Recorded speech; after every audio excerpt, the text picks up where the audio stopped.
and what we are talking today. I have a talk related to continuous delivery because this topic is not really covered well. And if you decide to launch your own protocol, if you really want to real hurdles and problems which you can face when you manage it, it's really my personal experience and experience of all our team members which continuously build a pretty complex stuff. So basically, why I'm talking today about these things. The first part, today, luckily, Gearbox achieved 400 million TVL. Yeah, it's great. Yes, thank you for congratulations. But still, it's a huge responsibility.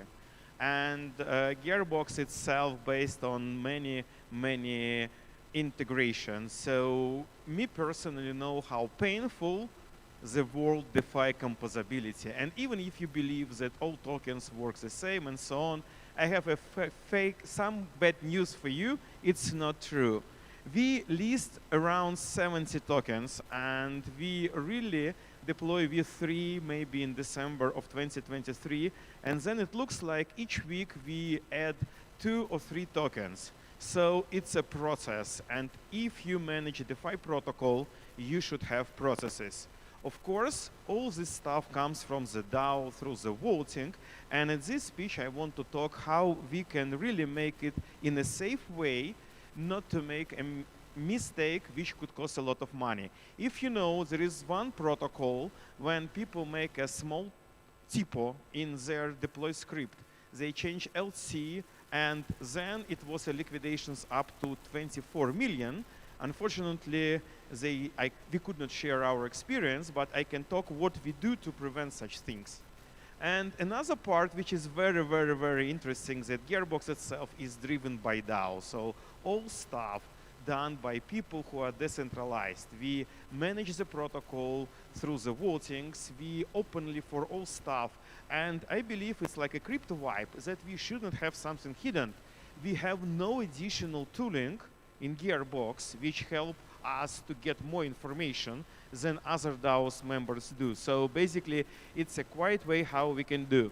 A brief explanation what Gearbox is. Gearbox is a leverage solution. So basically, you can get up to X20 leverage for really any coin you want. So basically, we work with different assets. And now, do you believe what is the most demanded tokens at the moment for leverage? No, it's USD, it's your borrow, but what you are using for strategies? Yeah, it's different risk-taking tokens, correct. Because it's a point money and another part related to Ezina. So in Gearbox, it's a quite unique solution when you can in one click open a position like X10 in risk-taking token or in Ezina token and get a lot of points. And I've heard a really great numbers of people who do that and really become rich. So our point is to add as many new protocols and integrations as we can, because people really like leverage, especially during the bull market when everything is grow. And a short recap related how it works. So here you can see our architecture.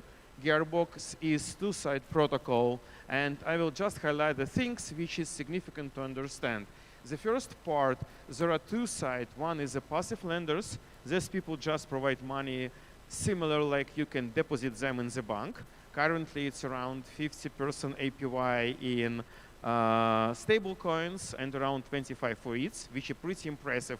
And this part, you just provide money and forget it all about. Create transactions, sign it on execute, just to really know what happens. In Gearbox, multi-sig is limited with 36 hours, so it's a very significant to have a time to make a beta transaction if some malicious could get an access or add something or so on, because we should keep hand on a pulse. So what we do, we also check all the contracts deployed and how it interact.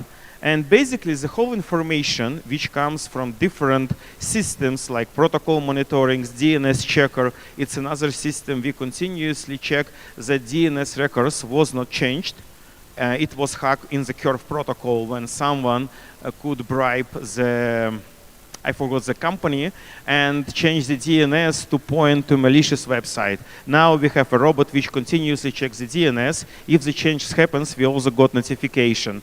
We also use the aggregatex to check and compare different prices, because of course, if we can find some huge deviation on Binance to prices we can get from Oracle, it's also another thing we should understand that something goes wrong. And of course, some stuff related to standard Grafana, which also help us to understand that all services are healthy and working. And another part related to monitoring is how to make updates. As I said, and previously, can we show this picture? It's how we really start deploying. So basically, as you can see, this fast growing was possible because we were able to really launch a few tokens per week.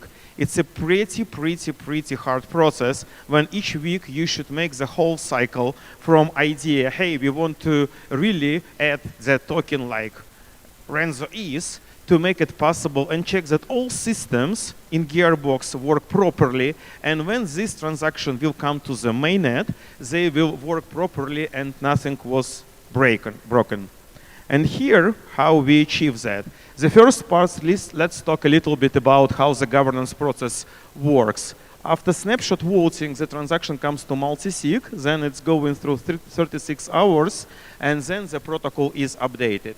For some really emergency thing or things which could be updated a little bit faster, which do not have a huge impact to the protocol, we have a special smart contract which is called controller time lock.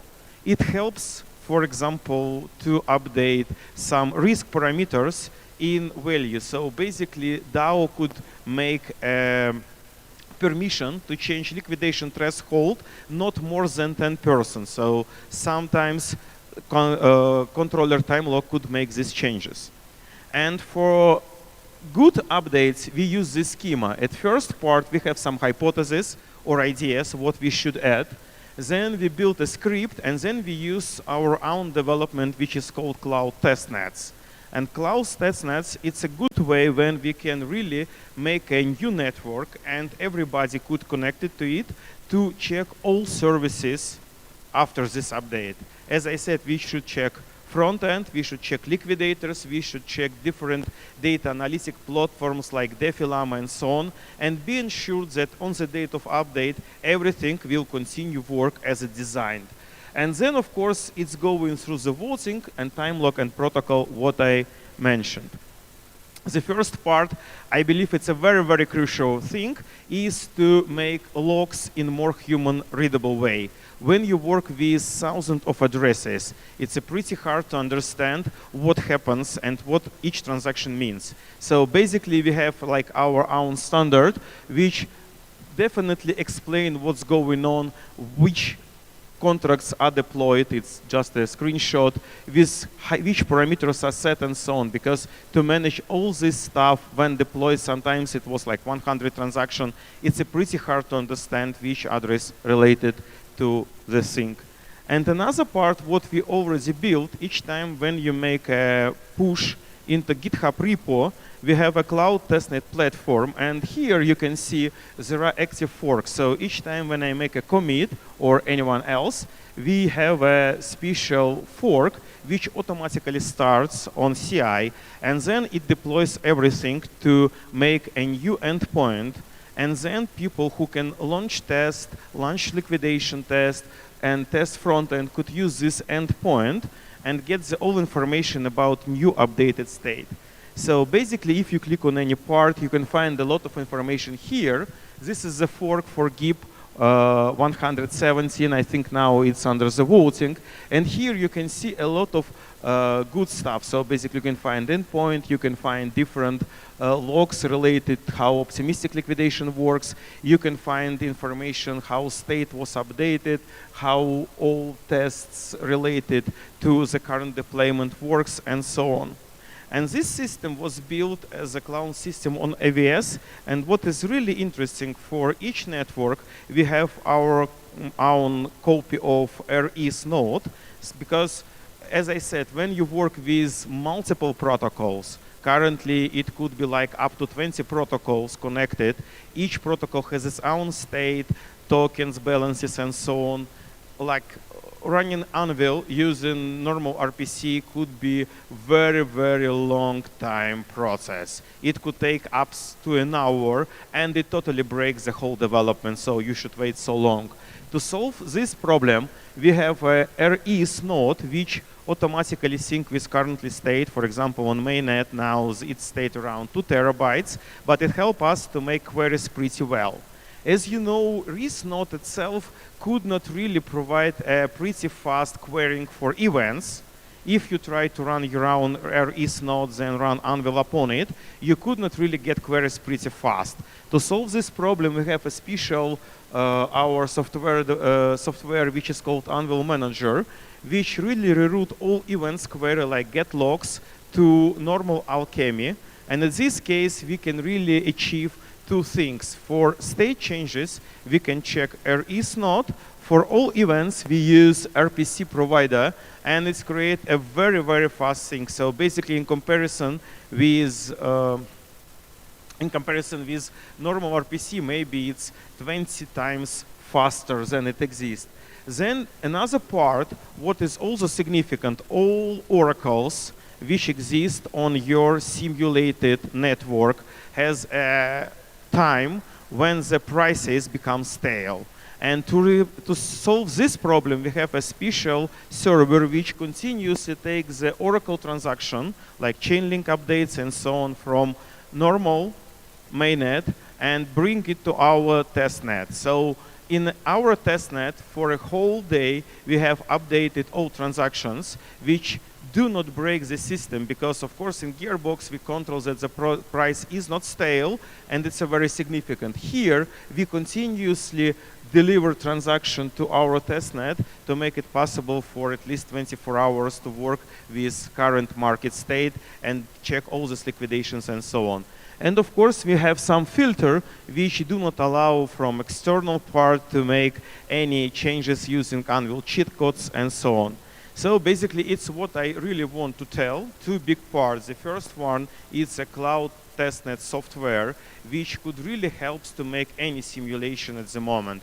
I believe it's a very crucial if you want to test any composable protocol, because composability, it's a really nightmare and painful things. All time you should go deeper and find all cases. And if now you can definitely check and simulate all possible cases related some emergency things like liquidations, pause events, and so on a testnet, it's a good stuff.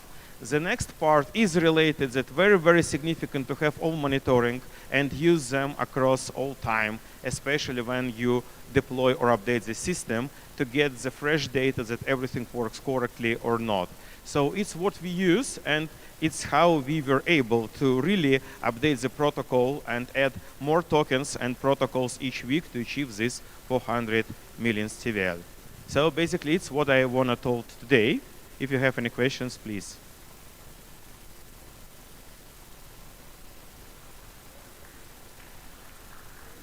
Already.